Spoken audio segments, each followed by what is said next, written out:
And this is lifestyles of the poor and unfucking fortunate. But I tell you what, but bitch, we got. Did y'all record those gangsters? Did y'all record all those songs in one little time period? Yeah. It's probably Gangsta Street probably did it in 2 or 3 weeks, both of them.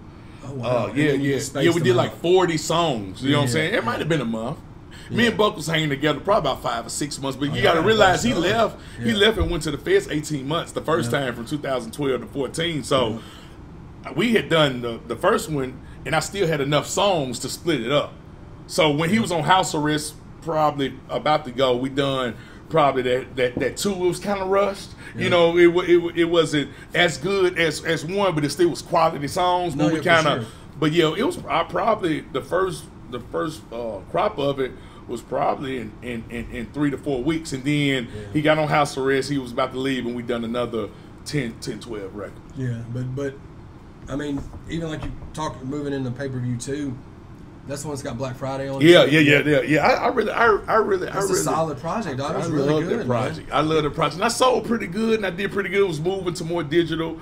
Yeah. It was moving to more internet. It was already kind of internet, but I still was. You know, you still had physical CDs.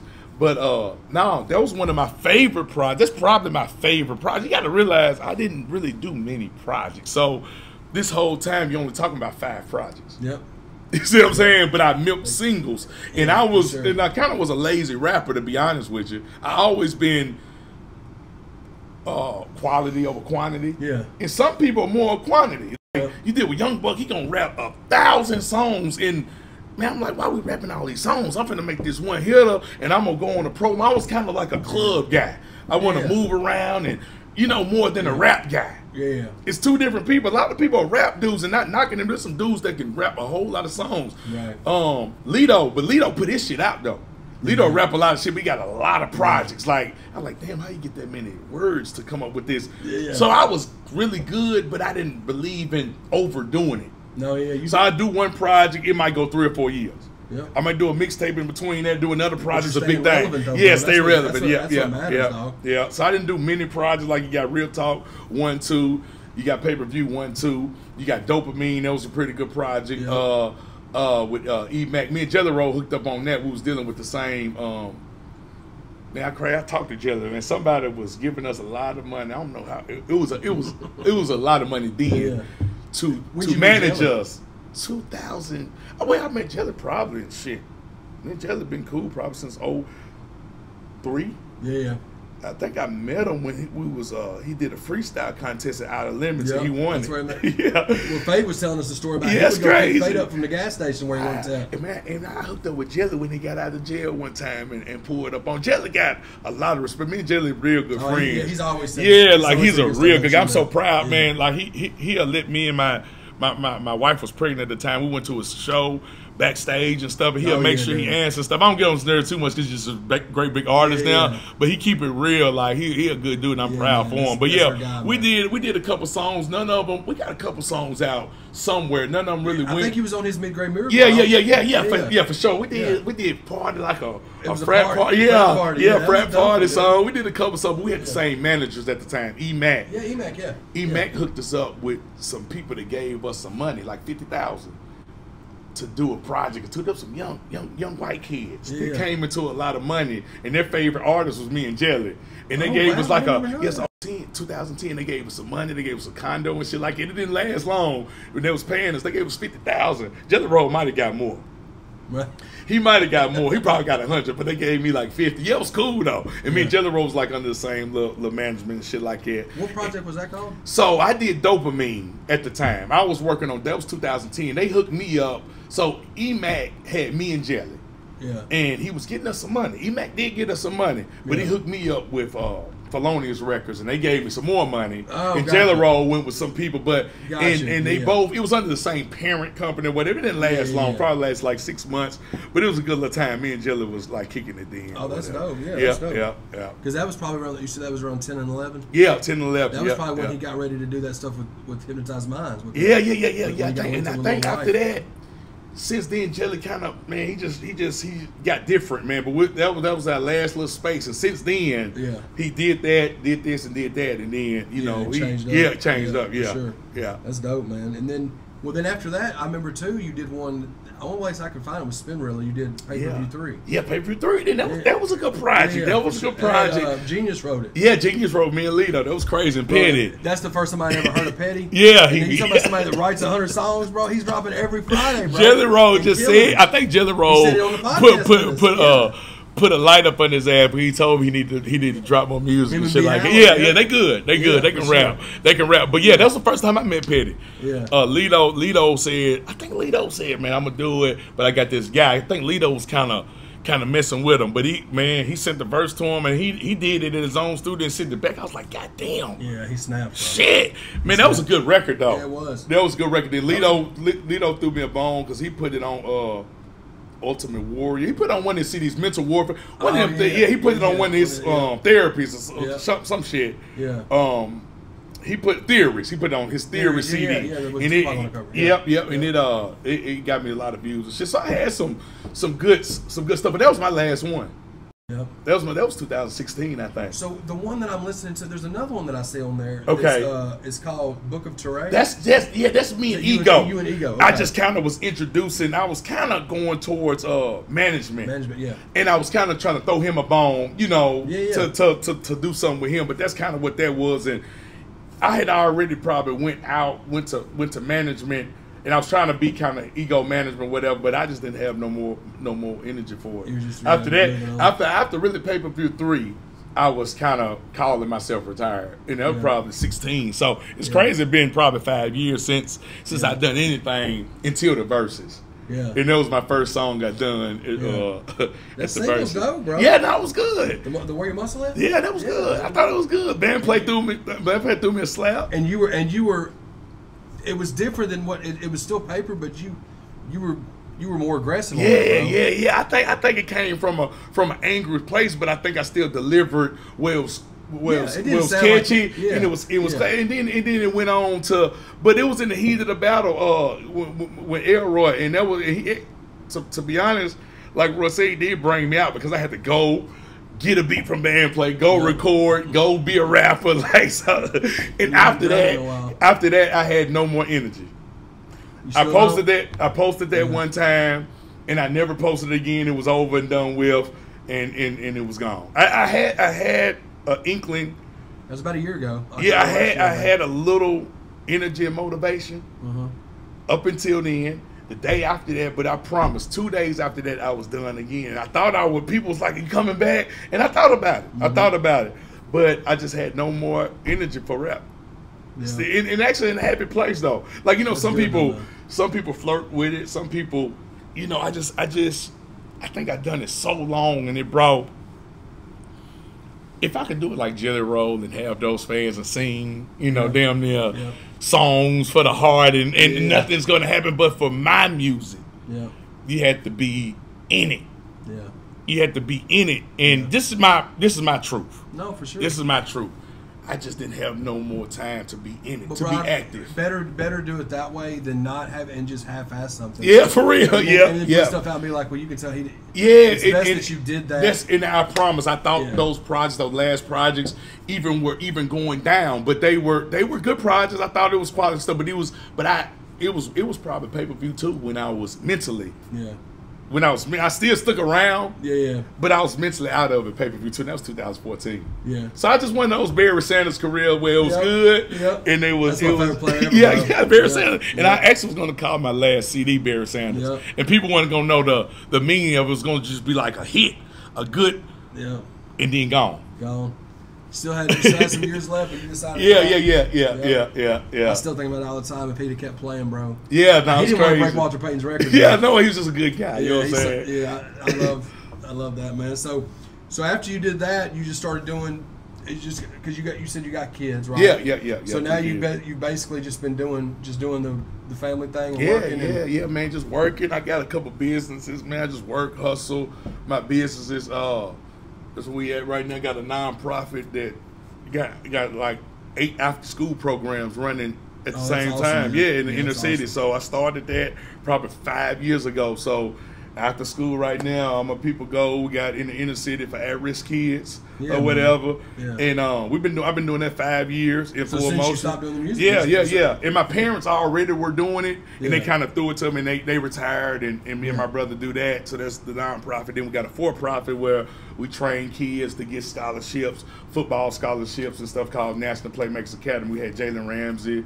Jalen Ramsey came to our program. Jacob Phillips from the Browns. All these dudes, they trained with us, and that's how they got, a reason kind of where they got the scholarships. We also do basketball. We got trainers that, of course, my son plays basketball. So I do all that type of stuff now and hustle. I work a job. I do anything but the rap thing is, you know what I mean? I'm just a regular guy. So I changed my name probably like 5 years ago to Marcus, and I did that on purpose. When I did that, that was my retirement. Marcus Fitzgerald, you know what I'm saying? They'll trick my mind and say I don't rap. You know what I mean? Because when I look at that, my kids just know me as that.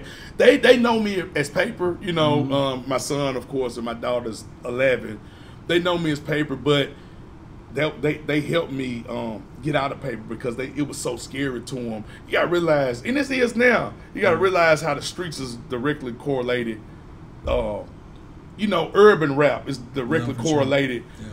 With music, right? And I didn't want no part of it no more. I had already caught a couple cases or was involved in a couple cases. It scared the shit out of me. So I was scared of it, truthfully. And I was like, man, this life is, I take my little few dollars, you know what I'm saying, and get to go to games and get to do everything, get to go to the PTA or the donor thing, and it feels good to me. So some people won't. Some people say that they want the other way. You know what I mean? But that's fine too. Yeah. But for me personally, I like this way now. How old are your kids? My son is 20. Yeah. Yeah, my son is 20, and my daughter's 11, and then I got a little boy. That's 1. Oh, so you started. So they all spaced out. And I was excited about that too. It's fun. So I got a little boy. He's about to be 2. Just got married and stuff. So I'm just living the modest kind of life. But you're happy though. Yeah, I'm very happy. That's what matters, yeah. Like, as long as you're happy, regardless of, what you used to do. Like people can always go back and listen to that stuff. Yeah, facts. And then a lot of times, bro. I love to do it. I love listening to my own self. I love to listen to my music. It's timeless. Like I get in the car, we out or something, and I'm putting in, and I get hyped. I feel good, and I appreciate everybody everywhere I go. You know what I'm saying? I appreciate this. I appreciate this a lot, because that's what you do it for somebody to pat you on the back and say you done good, and that's enough for me. You're one of the ghosts. Yeah, that's enough for me. And then I did have that moment where I could get back in it with the versus thing, and that was good. But as far as doing it again, I'm cool on it. Yeah. You see, you don't think Cali gonna bring you out of retirement? Man, he said that though. And Cali.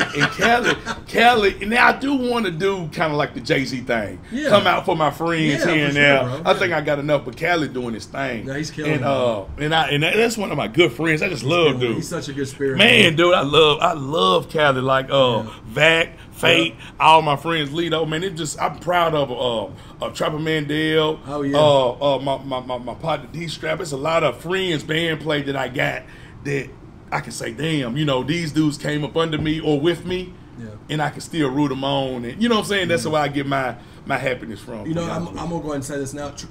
Trapper Mandel to me reminds me of it's like this generation's Paper. No, for real though. That's why I think I like dudes. Yeah, so facts. Because when I first heard him, I was like, he's like Paper. Yeah, he's kind of like that spirit of himself, and just he got my swag. That was my little brother, man. He was when I was in my hay.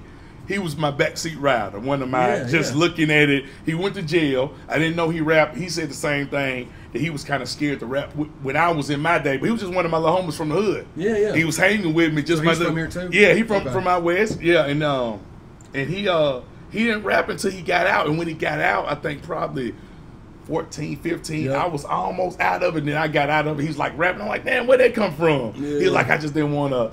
You know what I'm saying? But that's my partner from the hood. I love to sit down with him. He's a good dude. Man. Yeah, I fuck with Trap. He's super, super cool. Yep. So let's talk about your son, man. Okay, Let's talk about it. Dude is a legit baller, bro. Yeah, man. I love watching your IG posts. Yeah, I'm so proud. I'm so proud. Of course, I'm just I've been posting Marcus probably 6 hours.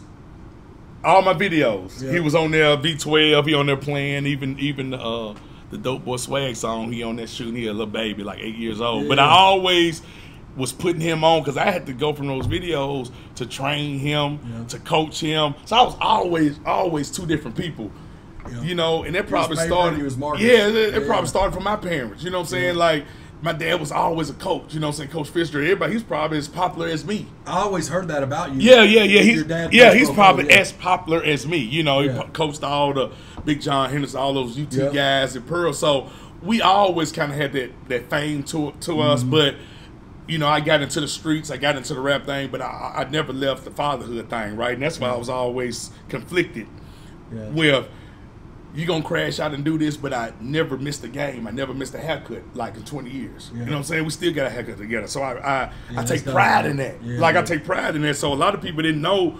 Now they know because people having kids and stuff. Lido had a CD called Paternity Leave, right? Which tells you mentally what a real father. Like, I ain't knocking nobody else, but I know I was in the streets. I was active, and I never missed a game. I never missed a haircut. Right? So ultimately, it made me leave because I got older where he started having eyes. And when I knew when he started having eyes, what I mean by eyes is eyes to see. Eyes to, damn, Daddy, you at this game, you coming through with 12 street dudes, or y'all beefing, us a shootout out here. You know, you can hear that. And once that happened, or he starts to think maybe that's kind of what I want to try to do. It could be that pivotal moment. Once that happened, and he started, I think it was around 8th grade. And in the 8th grade, he was probably one of the most decorated players in America. You know, I mean, he was crazy, and that's when I started really putting. He was blowing up, and I just it was contrasting thoughts, man, because I was like, damn, I'm at this game, and he kind of looking like, damn, what you doing? I didn't think I was doing nothing too bad, but I could tell that it was bothering him. You know, the person who I was, he was scared of me, truthfully. Like, man, y'all gonna come to this game? So he was going to private schools. He went to Franklin Road Academy, Brentwood Academy, and all that stuff. So you going to all these schools, man. You coming through, you going to Brentwood Academy. You got 10 street dudes and stuff. So, man, that kind of helped me, push me along the way to just doing something else. But yeah, for sure, he was the starting point guard last year at Tennessee State. Averaged 13 points a game his freshman year in the OVC, which was crazy for a little baby freshman. Had a couple 30-point games last year as a baby, you know, so that's kind of as a freshman. So that was last year. So of course this year he was friends with Hersey, so he got Hersey to come down here. Then of course Master P and Romeo moved down here. So him and Hersey was friends from playing AAU back in the day. So that's he came here, signed with them. So that's his backcourt mate, Master P. Of course I talked to him a lot. So they moved to Nashville and stuff like that from that whole move. Lex is the biggest Master P. We're trying so hard to get that to where Lex can, because he's been we might can do something with that, because I got a line on, like I said, we basketball dads together. Yeah, for sure, because Lex is that's his life. Oh, for real. That's his Jay-Z, bro. So I'm into that. He got a shot at going to the NBA. He got a shot. Or he can go overseas or make him some money doing what he loved to do. You know what I'm saying? I'm proud of that, to say, you know, I raised a son that hadn't gotten in any trouble, that plays ball, that don't smoke, don't drink, don't do stuff, 20 years old, just a yes sir, no sir. Yeah, that's my biggest accomplishment for sure, to bro. Anything. You know what I mean? My daughter is saying, man, I'm just super proud of that. And maybe overly proud. I don't know, but I don't care. Think you can be overly proud. I don't care. And I used to tell people, man, when your kids is everything. I'm sure that everybody, when you get them, you'll want them to do good. And like my daughter's a soccer player. She didn't even get a goal, but when she got close to getting a goal, I posted it. I was the same proud of that. Yeah. And when my son getting 30 points, you know what I'm saying? It's the same feeling. Yeah. It's the same feeling. Or my little boy walking. It's the same feeling for all my kids. But he's the oldest one. He's the one I had while I was kind of leaving high school, and that's my baby, the oldest one, but it's still my baby. Now I got a little baby, I'm getting the same joy and feeling from. That's dope that he's doing that, and then you kind of got like a grown son, and then you got a daughter, in the middle, it's crazy. You got the so my day is daycare. Then, like I was talking to my son about my daughter in middle school. Now some boy like it, and the mom took the phone because she said she didn't like him, but the mama, she said she didn't. So I'm going through the middle school stuff, right? Then my son, girls, so and then I'm going through my son. I got to get him ready to play his first game on homecoming this week. There's going to be 10,000 people, and hey man, you ready? You know, so I still got that nervous feeling from him to do good, if that makes sense. Because I don't want, you know what I mean. So you want also, this is my day from daycare to middle school to that, so I'm all over the place. That's enough for 8 hours for sure, a week. And I appreciate you taking the time out of your day. Yeah, I appreciate you, man. I appreciate it. We love it. You'll definitely have to swing through the Borough one night, come down with Fate and get on the podcast. Yeah, for sure, man. Fate, my guy.